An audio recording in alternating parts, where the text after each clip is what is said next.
الله تعالى وبركاته. بسم الله والحمد لله والصلاة والسلام على أشرف المخلوقين وعلى آله الفائزين برضا الله ما بعد. ആദരണീയരായ ഉസ്താദുമാരെ, എൻ്റെ ശബ്ദം ശ്രവിക്കുന്ന പ്രിയപ്പെട്ട മുതഅല്ലിം സുഹൃത്തുക്കളെ, അത്വഹാറത്തു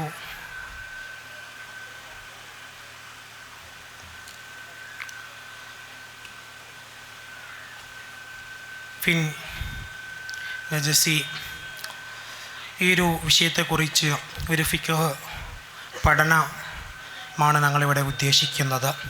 അതിൻ്റെ ആമുഖമായിട്ട് ഈ ഒരു ത്വഹാറത്തിനെ കുറിച്ച് തന്നെ ഒരു വിഷയാവതരണം ഞാനിവിടെ നടത്താം. ത്വഹാറത്ത് എന്നത് ഇസ്ലാമിലെ ഇബാദത്തുകളുടെ, ആരാധനകളുടെ താക്കോലാണ്. ഒരു ബാഹ്യമായ വൃത്തിക്കപ്പുറം അല്ലാഹു സുബ്ഹാനഹു വ തആല അവിടുത്തെ ഖുർആനിലൂടെയും നമുക്ക് റസൂലുള്ളാഹി സ്വല്ലല്ലാഹു അലൈഹി വസല്ലമ തങ്ങളുടെ ഹദീസിലൂടെയും പല രീതിയിലാണ് നമുക്ക് ഒരു വ്യത്യസ്തമായ രീതിയിൽ നമുക്ക് ശുദ്ധിയാവണമെന്ന് വ്യത്യസ്ത കിതാബുകളിലൂടെ നമ്മൾ പഠിച്ചവരാണ്. വിഷയമായിട്ടും ഖുർആനിൽ പറയുന്നുണ്ട്, ഇന്നല്ലാഹു യുഹിബ്ബു തവ്വാബീന വ യുഹിബ്ബുൽ മുതതഹ്ഹിരീൻ. തീർച്ചയായിട്ടും അല്ലാഹു സുബ്ഹാനഹു വ തആല തൗബ ചെയ്യുന്നവരെയും ശുദ്ധി പാലിക്കുന്നവരെയും ഇഷ്ടപ്പെടുന്നു എന്ന്. അതുപോലെ തന്നെ റസൂലുള്ളാഹി സ്വല്ലല്ലാഹു അലൈഹി വസല്ലമ തങ്ങളുടെ ഹദീസ് ഉണ്ട്, അത്ത്വഹൂറു ശത്റുൽ ഈമാൻ, റവാഹു മുസ്ലിം റഹിമഹുല്ലാഹ് റിപ്പോർട്ട് ചെയ്യുന്ന ഈ ഒരു ഹദീസ്, ശുദ്ധി എന്നുള്ളത് ഈമാനിൻ്റെ പകുതിയാണ് എന്ന് ഈ ഹദീസിൽ നിന്ന് പറയുന്നുണ്ട്. ഞങ്ങൾ ഈ ഒരു ത്വഹാറത്തിനെ 5 ഭാഗങ്ങളാക്കിക്കൊണ്ടാണ്, കാറ്റഗറി ചെയ്തുകൊണ്ടാണ് പറയുന്നത്. ആദ്യമായിട്ട് അത്വഹാറത്തു അനിൽ നജസി, പിന്നെ അത്വഹാറത്തു അനിൽ ഹദസി, പിന്നെ തയമ്മും, പിന്നെ ദിബാഹ്, പിന്നെ ഇസ്തിഹാലത്ത്. ഈ ഒരു 5 കാറ്റഗറി ചെയ്തുകൊണ്ടാണ് ഇവിടെ പഠനം നടത്തുന്നത്. ആദ്യമായിട്ട് അത്വഹാറത്തു അനിൽ നജസി എന്നതാണ്. അതായത് നജസിനെ തൊട്ട് ശുദ്ധിയാവുക എന്നത്. ഈ നജസിനെ തൊട്ട് ശുദ്ധിയാവുക എന്നതിനെക്കുറിച്ച് കിതാബുകളിൽ വളരെയധികം സൂക്ഷ്മമായ രീതിയിൽ അവിടെ അയ്യമ്മത്ത് ഉദ്ധരിക്കുന്നുണ്ട്. നമുക്ക് ഫത്വയിൽ മുയിലുള്ള ഒരു ഇബാറത്ത് നോക്കാം. അൻ നജാസത്തു മസ്തഖ്ദറ ശർഅൻ കബൗലിൻ വ ഉദറത്തിൻ വദമിൻ വ ഖംറിൻ. ഈ ഒരു ഇബാറത്തിൽ ശർഈയായ അശുദ്ധിയെ പരിഗണിക്കപ്പെടുന്ന അശുദ്ധികളെക്കുറിച്ച് പറയുന്നുണ്ട്. മൂത്രം പോലെ, കാഷ്ടമലം പോലെ, രക്തം, കള്ള് എന്നിവയാണ് ഇസ്ലാമിൽ പരിഗണിക്കപ്പെടുന്ന നജസുകൾ എന്നത്. അതുപോലെ തന്നെ ഒരാളുടെ ശരീരത്തിലോ ജീവിതത്തിലോ വല്ല അശുദ്ധിയും നജസുകൾ സംഭവിച്ചാൽ അദ്ദേഹത്തിന് ശുദ്ധിയാവുന്ന രീതിയും പറയുന്നുണ്ട്. നിറം, മണം, രുചി എന്നീ 3 കാര്യങ്ങളിൽ നിന്ന് ശുദ്ധിയാവണം. പക്ഷേ നിറത്തിലും മണത്തിലും അവൻക്ക് ചില അഫുകളുണ്ടെങ്കിൽ പോലും രുചിയുടെ വിഷയത്തിൽ യാതൊരു അഫുവുമില്ല, അത് നീക്കം ചെയ്തേ പറ്റുമെന്നും കിതാബുകളിൽ പറയുന്നുണ്ട്. അതുപോലെ തന്നെ നമുക്ക് ഒരു നജസായാൽ തന്നെ അത് ശുദ്ധിയാക്കണമെങ്കിൽ തന്നെ ആ ഒരു വെള്ളത്തെക്കുറിച്ചിട്ടും അത് മുസ്താമലായ വെള്ളമാവാൻ പാടില്ല. അത് ശുദ്ധിയായ പൂർണ്ണമായ വെള്ളം, നല്ലൊരു തൊഹൂറായ വെള്ളം തന്നെ ആവണമെന്നും പറയുന്നുണ്ട്. അതുപോലെ തന്നെ നമുക്ക് അടുത്ത കാറ്റഗറിയിൽ പോവാം. അത്വഹാറത്തു അനിൽ ഹദസ്, അശുദ്ധിയെ തൊട്ട് ശുദ്ധിയാവുക എന്നത്. അതായത് ശരീരത്തിന് ബാധിക്കുന്ന ഒരു സാങ്കല്പിക അശുദ്ധിയാണ് ഹദസ് എന്നുള്ളത്. ആ ഹദസ് പൂർണ്ണമായി നീക്കം ചെയ്താലേ നമ്മുടെ ഇബാദത്തുകളൊക്കെ സ്വീകരിക്കുകയുള്ളൂ. അപ്പോൾ നമുക്കൊരു ഹദീസ് ഉണ്ട്, ഈ ഒരു വിഷയത്തോട് അനുകൂലമായൊരു ഹദീസ് ഉണ്ട്. യഖ്ബലുല്ലാഹു സ്വലാത്തൻ ബിഗൈരി തഹൂരിൻ. ഇമാം മുസ്ലിം റഹിമഹുല്ലാഹ് റിപ്പോർട്ട് ചെയ്യുന്ന ഈ ഒരു ഹദീസ്, ശുദ്ധി കൂടാതെ അള്ളാഹു ഒരു നിസ്കാരവും സ്വീകരിക്കുകയില്ല എന്ന് പറയുന്നുണ്ട്. അപ്പോൾ നമുക്ക് ഒരു ഹദസ്, വലിയ അശുദ്ധികൾ നമുക്കുണ്ടെങ്കിൽ തന്നെ, അതായത് അശുദ്ധി ഒരു മനുഷ്യൻ്റെ ജീവിതത്തിൽ എപ്പോഴും സംഭവിക്കുന്നതാണ്. അതായത് നമുക്ക് കാഷ്ടിക്കുകയോ മൂത്രിക്കുകയോ ചെയ്താൽ, അങ്ങനെ ചെയ്താൽ നമുക്ക് വുളു എടുക്കേണ്ടി വരും. അതിൻ്റെ ആദ്യത്തെ ഘട്ടമാണ് വുളു. അതുപോലെ തന്നെ നമുക്ക് കുളിയും ഈ വുളൂവിനെ പോലെ തന്നെ ശുദ്ധിയിൽപ്പെട്ട പ്രധാനപ്പെട്ട കാര്യമാണ്. കുളി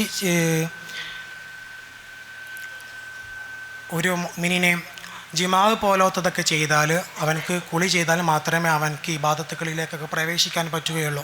അപ്പോൾ വുളൂഹ്, കുളി എന്നുള്ളതൊക്കെ ത്വഹാറത്തു അനിൽ ഹദസിൽപ്പെട്ട പ്രധാനപ്പെട്ട കാര്യങ്ങളാണ്. വുളൂഹിന് 6 ഫർളുകളുണ്ട്.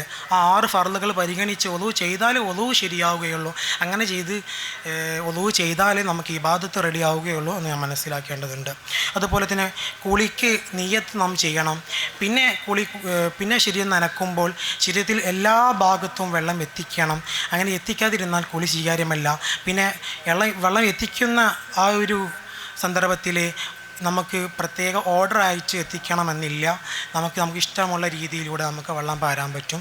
പക്ഷേ വെള്ളം പാരുന്ന രീതിയെക്കുറിച്ച് സുന്നത്തുകളൊക്കെ ഹദീസുകളിലൂടെയൊക്കെ പറയുന്നുണ്ട്. അടുത്തതായി പറയുന്നത് തയമ്മുമാണ്. തയമ്മും എന്നത് നമുക്കെല്ലാവർക്കും സുപരിചിതമാണ്. വെള്ളമില്ലാത്ത സന്ദർഭത്തിൽ അല്ലെങ്കിൽ വെള്ളം ഉപയോഗിക്കാൻ പറ്റാത്ത സന്ദർഭത്തിൽ മണ്ണ് കൊണ്ട് ശുദ്ധിയാകുന്ന ഒരു ത്വഹാറത്താണ് തയമ്മും എന്നുള്ളത്. അപ്പോൾ ആ മണ്ണ് എങ്ങനെയായിരിക്കണം എന്നതിനെ കുറിച്ചിട്ട് കിതാബുകളിലെല്ലാം പരാമർശിക്കുന്നുണ്ട്. പിന്നെ തയമ്മുമിനെ കുറിച്ച് മാഇദ സൂറത്തിൽ 6-ാമത്തെ ആയത്തുണ്ട്. ഫലം തെജിദു മഅൻ തയമ്മുമുൻ സ്വഈദൻ ത്വയ്യിബൻ എന്ന് പറയുന്നൊരു ആയത്തുണ്ട്. തയമ്മുമിനെ 10 നിബന്ധനകൾ ഫത്വയിൽ മുഈൻ വിവരിക്കുന്നുണ്ട്. അതിൽപ്പെട്ട ഒരു ഇബാറത്തുണ്ട്, ശുരിത തയമ്മുമു അത്തുറാബു അത്വാഹിറുല്ലദീ ലഹു ഉബാറ. പൊടിയുള്ള ശുദ്ധമായ മണ്ണായിരിക്കണം തയമ്മുമിനെ ഉപയോഗിക്കേണ്ടതെന്ന് ഫത്വയിൽ മുഈനിൽ പറയുന്നുണ്ട്. അതായത് നല്ല ഒരു നജസ്സും കൂടെ ഇല്ലാത്ത നല്ല പൊടിയായ മണ്ണായിരിക്കണം തയമ്മുമിനെ ഉപയോഗിക്കേണ്ടത്. അതായത് അതിൽ ഒരു കല്ലുകളോ പ്രത്യേകിച്ച് പല പൊടി പടലങ്ങളിൽ നിന്ന് പല ജന്തുക്കളോ ഒന്നും അതിൽ കൂടാൻ പാടില്ല. നല്ല രീതിയിലുള്ള പൊടിയായിരിക്കണമെന്നും കിതാബുകളിലൊക്കെ അതിനെ വിവരിച്ചുകൊണ്ട് പറയുന്നുണ്ട്. പിന്നെ 4-ാമത്തേതായിട്ട് ദിബാണ്. അതായത് തോല് ഊറക്കിടൽ. മൃഗങ്ങളുടെ തോല് ഇടുന്നതിലൂടെ ശുദ്ധിയാകുമെന്ന് പ്രവാചക സല്ലല്ലാഹു അലൈഹി വസല്ലമ തങ്ങൾ പഠിപ്പിച്ചിട്ടുണ്ട്. ആ ഒരു കാര്യത്തെക്കുറിച്ച് കൊണ്ട് റവാഹു മുസ്ലിം റഹിമഹുല്ല റിപ്പോർട്ട് ചെയ്യുന്നുണ്ട്. അവിടെ നിന്ന് ഉദ്ധരിക്കുന്നുണ്ട്, ഇദാ ദുബിഹൽ ഇഹാബു ഫഖദ് തുഹുറ. തോലിലെ അയകുന്ന മാംസവും ഈർപ്പവും നീക്കം ചെയ്യാൻ കയ്പുള്ള പദാർത്ഥങ്ങൾ ഉപയോഗിക്കണം. അതിനുശേഷം തോൽ വെള്ളം കൊണ്ട് കഴുകലും നിർബന്ധമാണ് എന്ന് ഞാനിവിടെ ഓർമ്മിപ്പിക്കുകയാണ്. തോല് ഊറക്കിടുന്നതിലൂടെ ശുദ്ധിയാകും. അതിനുശേഷം നമുക്ക് തോല് ഉപയോഗിക്കാൻ പറ്റുന്നതാണ്. 5-ാമതായി പറയുന്നത് ഇസ്തിഹാലത്ത്. അതായത് ഒരു വസ്തുവിൻ്റെ ഘടന പൂർണ്ണമായും മാറി മറ്റൊന്നായി മാറുന്നതിനെയാണ്. അതായത് ഉദാഹരണത്തിന് കള്ള് എന്നത് വിനാഗിരിയായി മാറുക. അപ്പോൾ അതിനൊരു ഹദീസ് തന്നെയാണ്, നിഅമ ഇദാമുൽ ഖല്ല്.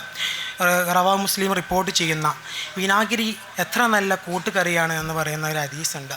അതായത് ഒരു വസ്തു അത് ഘടന പൂർണ്ണമായിട്ട് മാറി ശുദ്ധിയാകുന്നതിനെ കുറിച്ചാണ് ഇസ്തിഹാലത്ത് എന്ന് പറയുന്നത്. അപ്പോൾ ഇവിടെ ഇതിൻ്റെ ഒരു ആകത്തുക പറഞ്ഞിട്ടുണ്ടെങ്കിൽ ഇതിൻ്റെ വിശാംശ ചർച്ചകളിലേക്ക് നമുക്ക് കടക്കാം. അസ്സലാമു അലൈക്കും വറഹ്മത്തുള്ളാഹി തആല വബറകാതുഹു. മുമ്പ് പറഞ്ഞതുപോലെ തന്നെ ഈ ശുദ്ധി എന്നുള്ളത് ഇബാദത്തുകളുടെയൊക്കെ താക്കോലായിട്ടാണ് കണക്കാക്കുന്നത്. ഇപ്പോൾ സാധാരണയിൽ ഒരു വാതിൽ തുറക്കണമെങ്കിൽ താക്കോൽ ആവശ്യമാണ്. അതുപോലെ തന്നെ ഇബാദത്തുകൾക്ക് പോകണമെങ്കിൽ ഈ താക്കോലായ ശുദ്ധി ആവശ്യമാണ്. അപ്പോൾ അതിൽ പ്രധാനപ്പെട്ടതാണ് നജസിൽ നിന്ന് ശുദ്ധിയാവുക എന്നത്. പ്രത്യേകിച്ച് നിസ്കാരത്തിൻ്റെ ഷർത്തുകളിൽപ്പെട്ട ഒന്നാണ് നജസിൽ നിന്ന് ശുദ്ധിയാവുക എന്നുള്ളത്. ആദ്യമായി തന്നെ എന്താണ് നജസ് എന്നതിലേക്ക് വരുമ്പോൾ, സാധാരണയിൽ വാചകാർത്ഥത്തിൽ കുല്ല മുസ്തഖ്ദരിൻ എല്ലാ മ്ലേച്ഛമായ വസ്തുക്കളും എന്ന് പറയാം. എന്നാൽ ശറഈൽ നജസ് എന്നതുകൊണ്ട് ഉദ്ദേശിക്കുന്നത് നിസ്കാരത്തിൻ്റെ സിഹത്തിനെ സ്വീകാര്യതയെ വിലങ്ങുന്ന എല്ലാ മ്ലേച്ഛമായ വസ്തുക്കൾക്കുമാണ് നജസ് എന്ന് പറയും. അപ്പോൾ ഈ നജസ് ശരീരത്തിലോ വസ്ത്രത്തിലോ നിസ്കരിക്കുന്ന ഇടത്തൊക്കെ ആയാൽ അത് നിസ്കാരത്തെ ബാധിക്കും. നിസ്കാരം സ്വഹീയാവുകയില്ല. ഈ നജസിനെ തന്നെ 3 ഭാഗങ്ങളായിട്ട് ഭാഗീകരിച്ചിട്ടുണ്ട്. ഒന്ന് മുഗല്ലദായ നജസ്, ഒന്ന് മുഖഫഫത്തായ നജസ്, ഒന്ന് മുതവസ്സിത്തായ നജസ്. എന്തുകൊണ്ടാണ് ഇങ്ങനെ 3 ഭാഗങ്ങളായി ഭാഗീകരിച്ചത് എന്നതിലേക്ക് നോക്കുമ്പോൾ ഫുഖഹാക്കളൊക്കെ പറയുന്നത്, എല്ലാ നജസും ഒരേ നിയമത്തിൽ ഉൾപ്പെടുത്തിയാൽ അത് മനുഷ്യർക്ക് ബുദ്ധിമുട്ടാകും എന്നുള്ളത് കൊണ്ടാണ് ഇങ്ങനെ 3 വിഭാഗങ്ങളാക്കിയതെന്ന് പറയുന്നുണ്ട്.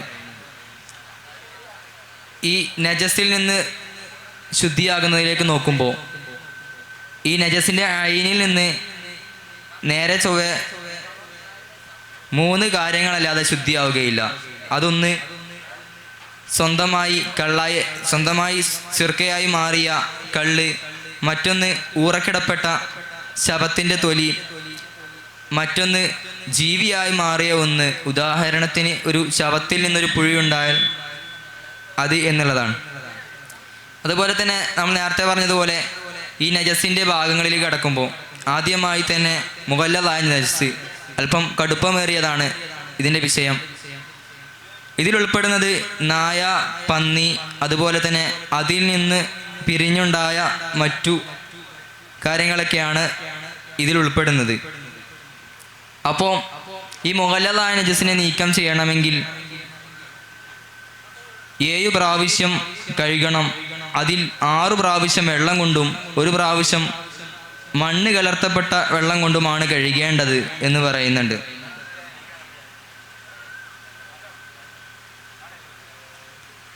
ഇതിൽ ഒരുപാട് തവണ കഴുകി എന്നതല്ല, മറിച്ച് ആ നജസിൻ്റെ അയിന് അത് നീങ്ങി എന്നുള്ളതിലാണ് പരിഗണിക്കുന്നത്.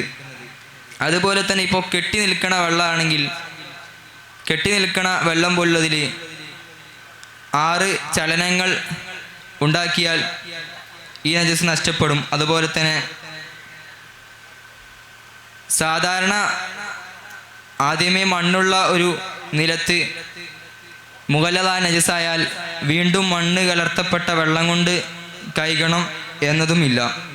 അതുപോലെ തന്നെ രണ്ടാമത്തെ ഒന്നിലേക്ക് വരുമ്പോൾ മുഖഫഫത്തായ നജസ്.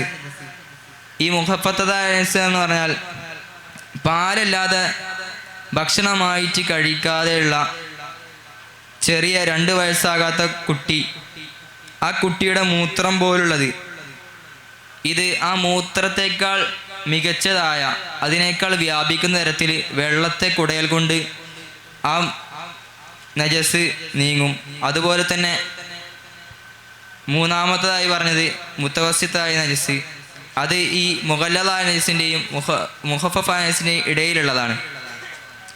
അതിപ്പോൾ ഒരു ഹുക്കുമിയത്തായ നജസാണെങ്കിൽ, ഉദാഹരണം സിഫത്തുകളൊന്നും ഇല്ലാതെ, വിശേഷങ്ങൾ, മണം, രുചി, അതുപോലെ തന്നെ നിറം തുടങ്ങിയ വിശേഷണങ്ങളൊന്നും ഇല്ലാതെ ഒരു ഉണങ്ങിയ മൂത്രം പോലെയാണെങ്കിൽ, ഇവിടെ അതിൻ്റെ മേലിലൂടെ വെള്ളം 1 പ്രാവശ്യം ഒഴിച്ചാൽ തന്നെ ആ നജസ് വൃത്തിയാകുന്നതാണ്. ഇനി അഥവാ ഐനിയ നജസാണെങ്കിൽ അവിടെ അതിൻ്റെ അയിൻ നീങ്ങുന്നത് വരെ ശുദ്ധിയാക്കേണ്ടതുണ്ട്. അതിലേക്ക് സാബൂന് പോലുള്ള കാര്യങ്ങൾ ആവശ്യമായാൽ അങ്ങനെ ചെയ്യൽ നിർബന്ധമാണ്. അതുപോലെ തന്നെ നീക്കിയിട്ട് നിറം, മണം ഇവയിലേതെങ്കിലും ഒന്ന് പോകുന്നില്ല എന്നുണ്ടെങ്കിൽ അത് സാരമായി പ്രശ്നമില്ല. എന്നാൽ ഈ നിറം, മണം രണ്ടും ശേഷിക്കുകയോ അല്ലെങ്കിൽ രുചി മാത്രം ശേഷിക്കുകയോ ചെയ്താൽ ആ നജസ് പൂർണ്ണമായും ശുദ്ധിയായി പോയിട്ടില്ല എന്നുള്ളതാണ്.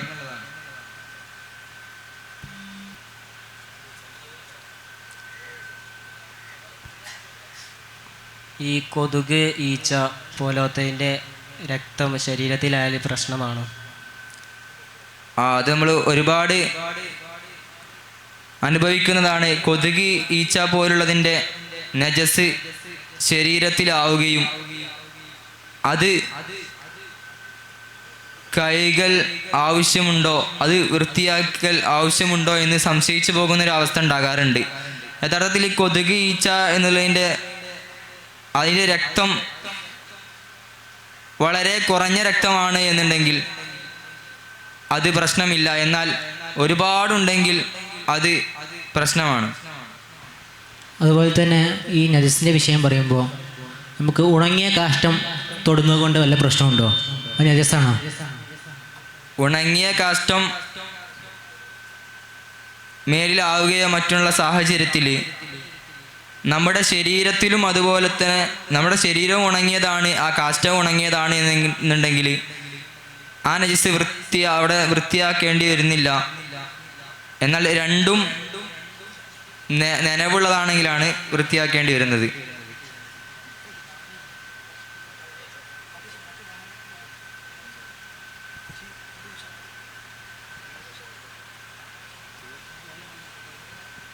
അതുപോലെ തന്നെ ഈ പക്ഷികളുടെ കാഷ്ടം അത് വിട്ടുവീഴ്ച ചെയ്യുന്ന ഈ പലപ്പോഴും ശ്രദ്ധിച്ചിട്ടാണ് പൊതുയിടങ്ങളിൽ, ഇപ്പോൾ ചില പള്ളികളിലടക്കം പ്രാവ് തുടങ്ങിയ പക്ഷികൾ വളരെയധികം ശല്യമായി വരുന്നുണ്ട്. അപ്പോൾ അവിടെയൊക്കെ നിസ്കരിച്ചാൽ അത് നജസിൻ്റെ മേലിൽ നിസ്കരിക്കുന്നൊക്കെ ചിലപ്പോൾ സംശയം വരാറുണ്ട്. അപ്പോൾ യഥാർത്ഥത്തിൽ ഈ പക്ഷികളുടെ കാഷ്ടം എന്നത് നജസാണ് എന്നുണ്ടെങ്കിലും ഇത്തരത്തിൽ ഒഴിവാക്കാൻ കഴിയാത്ത തരത്തിൽ ശല്യമുണ്ടാകുമ്പോൾ, അതിന് പ്രതിവിധി നേടാൻ കഴിയാത്ത തരത്തിൽ ഉണ്ടാകുമ്പോൾ അത് പ്രശ്നമില്ല എന്നുള്ളതാണ്. അതുപോലെ അടുത്തായി ത്വഹാറത്തു അനിൽ ഹദസിനെ കുറിച്ച് സംസാരിക്കും. ത്വഹാറത്തു അനിൽ ഹദസിനെ പറ്റി പറയുമ്പോൾ പ്രധാനമായിട്ടും 2 തരം അശുദ്ധികളാണുള്ളത്.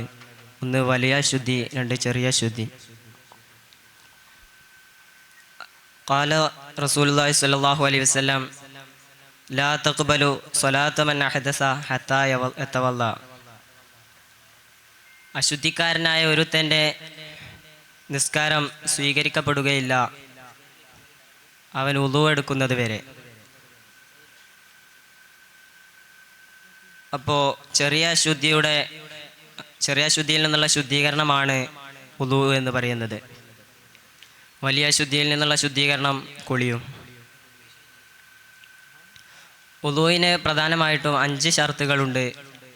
ഒന്നാമത്തേതാണ് മാഉൻ മുത്തലക്കായ വെള്ളം. മുത്തലക്കായ വെള്ളം എന്ന് പറയുമ്പോൾ തൊഹൂറായ വെള്ളം. ഏതൊരു ത്വഹാറത്തിനാണെങ്കിലും തൊഹൂറായ വെള്ളം അത്യാവശ്യമാണ്. രണ്ടാമത്തെ ഷർത്താണ് കഴുകപ്പെടുന്ന അവയവങ്ങളുടെ മേലിൽ വെള്ളത്തെ നടത്തുക എന്നുള്ളത്. അതുപോലെ മൂന്നാമത്തെ ഷർത്താണ് അവയവങ്ങളുടെ മേലിൽ വെള്ളത്തെ തടയുന്ന തരത്തിലുള്ള ഒന്നും ഇല്ലാതിരിക്കുക. നാലാമത്തത് അവയവങ്ങളുടെ മേലിൽ വെള്ളത്തെ പകർച്ചയാക്കുന്ന ഒന്നും ഇല്ലാതിരിക്കുക. അതുപോലെ അവസാനത്തത് നിത്യശുദ്ധിക്കാരന് സമയം പ്രവേശിച്ചതറിയുക. നിത്യശുദ്ധിക്കാരൻ എന്ന് പറയുമ്പോൾ ഒരു വുളു കൊണ്ട് ഒരൊറ്റ ഫർള് മാത്രമേ നിത്യശുദ്ധിക്കാരന് നിസ്കരിക്കാൻ കഴിയുള്ളൂ. സുന്നത്താണെങ്കിൽ അവൻ ഉദ്ദേശിക്കുന്ന അത്ര ഒറ്റ വുളു കൊണ്ട് നിസ്കരിക്കാം. ഇനി ഈ പറഞ്ഞ അശുദ്ധിക്കാരൻ ഒരു ഖത്തീബാണെങ്കിൽ അദ്ദേഹത്തിന് 2 വുളു എടുക്കേണ്ടി വരും. 2 ഖുതുബക്ക് വേണ്ടിയിട്ടുള്ള ഒരു വുളുവും ശേഷമുള്ള നിസ്കാരത്തിന് വേണ്ടി മറ്റൊരു വുളുവും. ഇനി വുളുവിൻ്റെ ഫർളിലേക്ക് നമ്മൾ കിടക്കുന്ന അവസരത്തിൽ ആദ്യമായിട്ട് നിയ്യത്താണ്. നബി സല്ലല്ലാഹു അലൈഹി വസല്ലം തങ്ങൾ പറഞ്ഞതുപോലെ ഇന്നമൽ അഅ്മാലു ബിന്നിയ്യാത്ത്, എല്ലാ അമലുകളും നിയ്യത്ത് കൊണ്ട് മാത്രമാണ്. ഒരുപാട് നിയ്യത്തുകൾ വുളുവിനുണ്ട്. അതിൽ നവൈത്തു ത്വഹാറത്തു ലിസ്വലാത്ത്, നവൈത്തു ത്വഹാറത്തു അനിൽ ഹദസ്, നവൈത്തു റഫ്ഉൽ ഹദസ്. എന്നാൽ ഇതൊന്നും നിത്യശുദ്ധിക്കാരന് വെക്കാൻ പറ്റിയ നിയ്യത്തുകളല്ല. എല്ലാവർക്കും നിത്യശുദ്ധിക്കാരനും സാധാരണ ആളുകൾക്കുമൊക്കെ നിയ്യത്ത് വെക്കാൻ പറ്റിയ നിയ്യത്തുകളാണ് നവൈത്തുൽ ഉദു, നവൈത്തു അദാഉൽ ഉദു, നവൈത്തു ഫർളൽ ഉദു, നവൈത്തു അദാ ഫർളൽ ഉദു, നവൈത്തു ഇസ്തിബാഹത്തി സ്വലാത്ത് തുടങ്ങിയവ. രണ്ടാമത്തെ ഫർളാണ് മുഖം കഴുകുക. അതുപോലെ മൂന്നാമത്തെ ഫർള് കൈ 2 മുട്ടോടുകൂടി കഴുകുക. ഇന്നത്തെ ആളുകളിൽ പലരും കൈയിൻ്റെ മുട്ട് കഴുകാൻ ശ്രദ്ധിക്കാറില്ല. മുട്ട് വരെയാണ് കഴുകുക എന്നല്ല, മുട്ട് ഉൾപ്പെടെ കഴുകണം. മുട്ടിൻ്റെ പിൻവശത്തും എല്ലാം വെള്ളം എത്തുന്നുണ്ടോ എന്ന് ശരിക്കും ശ്രദ്ധിച്ചാലേ വുളു ശരിയാവുകയുള്ളൂ. അതുപോലെ നാലാമത്തെ ഫർളാണ് തലയിൽ നിന്ന് അല്പം തടവുക. അഞ്ചാമത്തത് കാൽ രണ്ടും നെരിയാണിയോടുകൂടി കഴുകുക. അതും നമ്മൾ നല്ല രീതിയിൽ ശ്രദ്ധിക്കേണ്ടതാണ്. പിന്നെ ഈ പറഞ്ഞ രീതിയിലുള്ള തർത്തീബാണ്. ഇനി രണ്ടാമത്തെ വലിയ അശുദ്ധിയിലെ ശുദ്ധീകരണം അൽ ഗുസ്ൽ. കുളി നിർബന്ധമാകുന്നത് പ്രധാനമായിട്ടും 6 കാര്യങ്ങളിലൂടെയാണ്. ഒന്നാമത് മനി പുറപ്പെടുക, രണ്ടാമത്തത് ഹഷ്ഫ ഫർജിൽ പ്രവേശിക്കുക, മൂന്നാമത്തെ ഹൈദ് ഉണ്ടാവുക, നാലാമത്തത് നിഫാസ് ഉണ്ടാകുക, അഞ്ചാമത്തത് പ്രസവം, ആറാമത്തത് ഷഹീദല്ലാത്ത ഒരു മുസ്ലിമിൻ്റെ മരണമാണ്. അപ്പോൾ ഷഹീദായ ഒരു മനുഷ്യനെ കുളിപ്പിക്കൽ ഹറാമാണ്.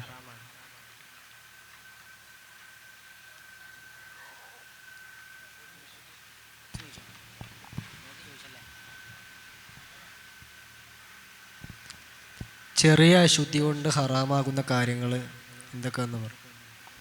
ചെറിയ ശുദ്ധി കൊണ്ട് ഹറാമാകുന്ന കാര്യങ്ങൾ പ്രധാനമായിട്ടും 6 എണ്ണമാണ്. 1 നിസ്കാരം, 2 ത്വവാഫ്, 3 സുജൂദ്, 4 ജുമയുടെ ഖുതുബ, 5 ഖുർആൻ ചുമക്കുക, 6 മുസഹഫ് സ്പർശിക്കുക. ഇനി വലിയ അശുദ്ധി കൊണ്ട് ഹറാമാകുന്ന കാര്യങ്ങളുണ്ട്. അത് ചെറിയ അശുദ്ധി കൊണ്ട് ഹറാമാകുന്ന കാര്യങ്ങളെല്ലാം വലിയ അശുദ്ധി കൊണ്ടും ഹറാമാകും. കൂടാതെ ഈ ജനാബത്ത് കൊണ്ടും പ്രസവം കൊണ്ടും ഹറാമാകുന്ന കാര്യങ്ങളുണ്ട്. അതിന് ജനാബത്തിനും പ്രസവത്തിനും ഹറാമാകുന്ന കാര്യങ്ങൾ പള്ളിയിൽ താമസിക്കലും അതുപോലെ ഖുർആനാണെന്ന ഉദ്ദേശത്തോടു കൂടി ഖുർആൻ പാരായണം ചെയ്യുകയുമാണ്. ഇനി ജനാബത്ത് കൊണ്ട് ഹറാമാകുന്ന എല്ലാ കാര്യങ്ങളും ഹൈദുകാരിക്കും നിഫാസുകാരിക്കും ഹറാമാകും. കൂടാതെ 4 കാര്യങ്ങളും കൂടി, അത് നോമ്പ്, ത്വലാക്ക്, ജിമാഅ്, പിന്നെ മുട്ടുപൊക്കലിനിടയിൽ മറയില്ലാതെ പരസ്പരം തൊലി തമ്മിൽ ചേരുക. അതുപോലെ തന്നെ വുളൂ ചെയ്തുകൊണ്ടിരിക്കുമ്പോൾ അവയവം കഴുകുക എന്ന് സംശയം വന്നാൽ എന്താണ് ചെയ്യുക? അതിൽ വുളൂ ചെയ്തുകൊണ്ടിരിക്കുന്ന ഇടയിലാണ് സംശയം ഉണ്ടായിരുന്നെങ്കിൽ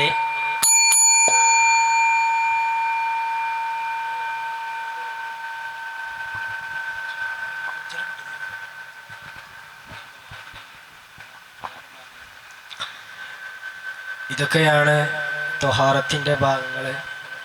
പ്രധാനപ്പെട്ട ഭാഗങ്ങൾക്ക് ഇതയാണ്. അതേപോലെ ഒരുപാട് വിശദീകരിച്ച് പറയേണ്ട ഒരു കാര്യമായതുകൊണ്ട് അധികം നീട്ടി പറയുന്നില്ല. അസ്സലാമു അലൈക്കും വറഹ്മത്തുള്ളാഹി തആല വബറകാതുഹു.